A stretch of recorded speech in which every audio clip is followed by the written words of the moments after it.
Okay, your new album, Secret Weapon, came out in July. What can you tell me about it? Well, it's our first record back on our original label, Tooth and Nail.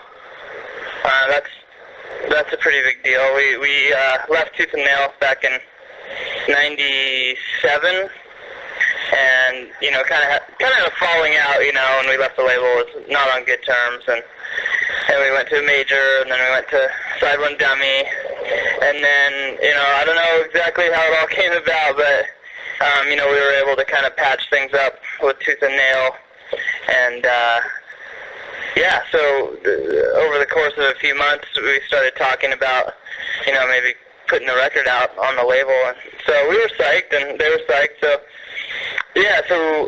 back on Tooth and Nail, and then we went back in the studio with Aaron Sprinkle in the producer's chair, and he recorded our first record, Poking At You, back in '94. So, it's kind of like a revisiting of the past in that sense.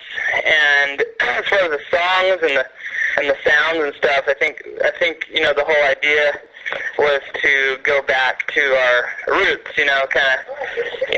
what we do best, and doing the punk rock thing. So it's kind of like the whole, in many ways, and not necessarily on purpose, it's kind of like a celebration of I guess, our legacy. This is just a fancy way of saying, just kind of realizing, what our fans really love about us, and what we kind of enjoy the most about playing music is just playing it hard, playing it fast, and just having a good time with it. What was the recording process like, and did you do anything different than on your previous albums? We demoed for about 4 months prior to actually going into the studio with Aaron. We have our own studio with Pro Tools setup and stuff, and so we've gotten pretty good at it.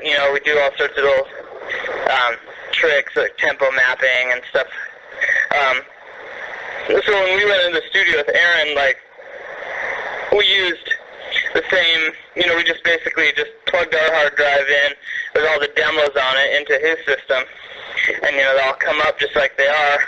And so we listened to songs that way, and for a lot of the songs, we basically just left them the same as they were on the demo.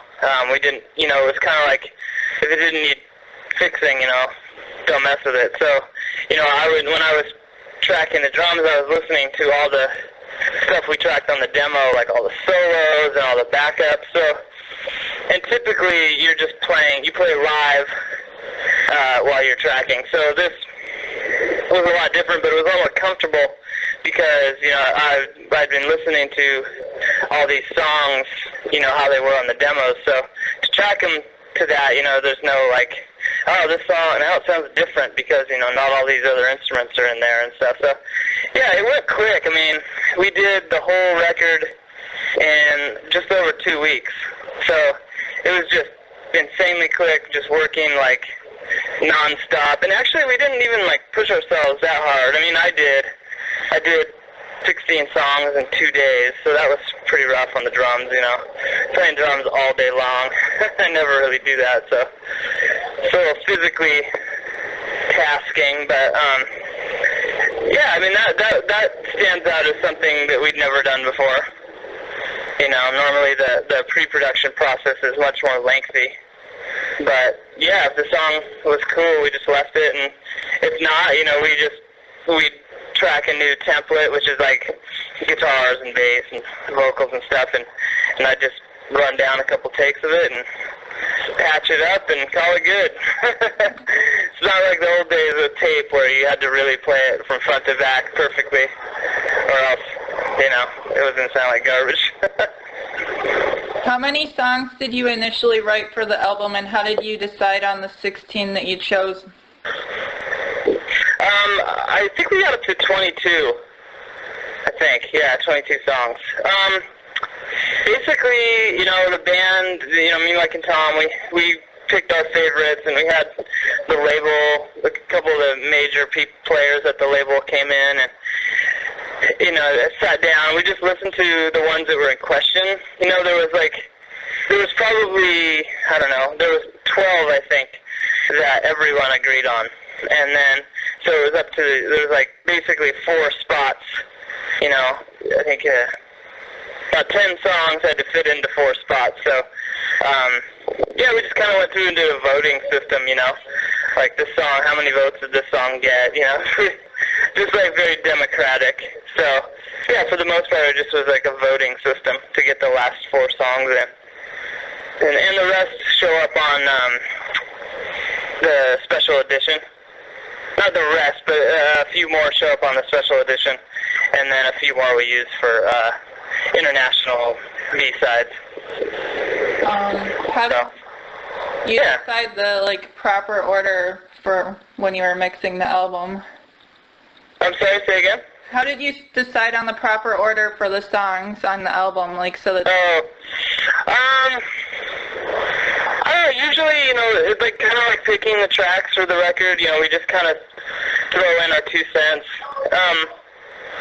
For this record, we did something that we kind of had never done before. We used to place the songs specifically, and this one, I think we just put our favorites. We just said, let's do it from favorite to least favorite, and so we kind of came up with a list, all 3 of us, and that was that. And I think the label made a few changes, but generally speaking, it was from favorite to least favorite. So, you mentioned you worked with Aaron Sprinkle on this album. What was it like working with him again? Well, he's gotten much better. We had worked with Aaron on another thing we did a year prior.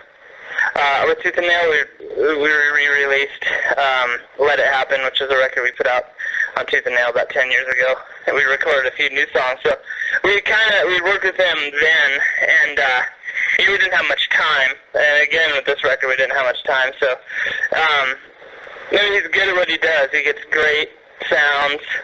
He's really easygoing. So yeah, and he's an old friend, so it's just kind of like working with your buddy, Yeah. So yeah, it's good. It's very good, very easy. A very easy, laid-back working environment, but at the same time, he gets great results. So it's like the best of both worlds. You chose the title track, Secret Weapon, as the first single off the album. How did you decide on that as being the first single? We just wanted to come out swinging, really. That was one song that we all really, really liked. And it was written kind of at the end of the demoing process. I think, we're just kind of excited about that song, and we felt like, we don't want to come out with, something more poppy or something, just because of radio or whatever. We just wanted to come out with something that was punk rock and just very MxPx. So that's how we chose that one. You shot a video for that, and what can you tell me about the concept? How did you decide on that? Yeah, we just wanted something that kind of matched the song. So the video is black and white, and it's very raw, and it's a live performance, outside in downtown LA, and it's supposed to just match the song, really. The song is just very, very straight ahead, and so we wanted the video just to be, performance, just something to match the excitement of the song. Tim Pagnotta, Benji Med, and John Davis all did guest vocals on your album. How did the idea come up to have them sing on your album? Well, Tim and Benji are old friends, and we've toured with Sugar Cult and Good Charlotte, many, many times, and, I've kept in touch over the years.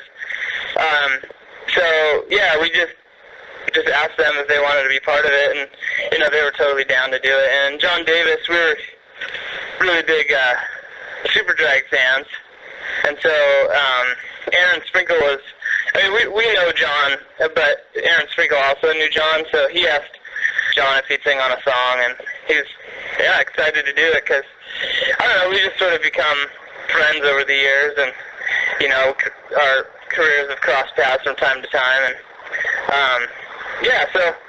it's just basically just asking them, and they're like, oh, cool, man, no problem, you know.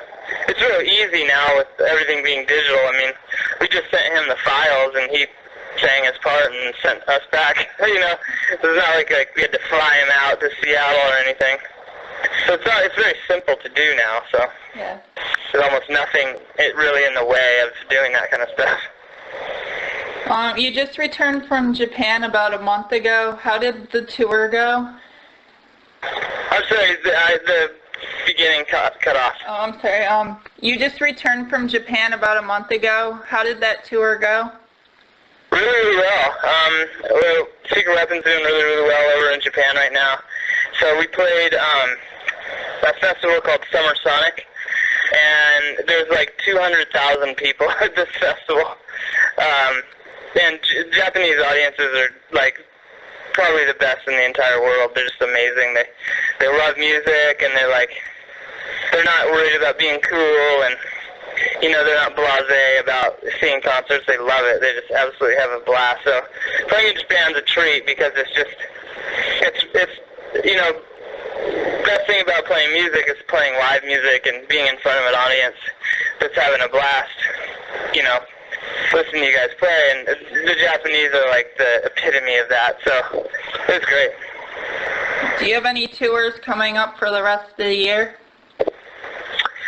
Actually, the rest of the year, basically since we got back from Japan, we have been playing shows like on the weekends and stuff around the country, just been flying all over the place, playing some festivals and playing some club dates and doing some other, you know, sort of corporate type party stuff. And yeah, this fall it was really packed for tour, so we just decided to lay low, and we're planning on tour in the U.S. early next year. So. Okay. The band has been together for 15 years. Yeah. What was the most memorable performance? That's a tough one.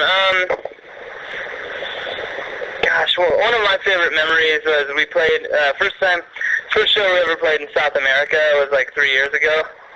And we'd never been down there, so we weren't really sure what to expect. And when we were getting the contracts for the shows, we noticed the size of the rooms that we were playing were like 3,000, 4,000, 5,000 capacity, and we're just like, huh? You know, why are they so big?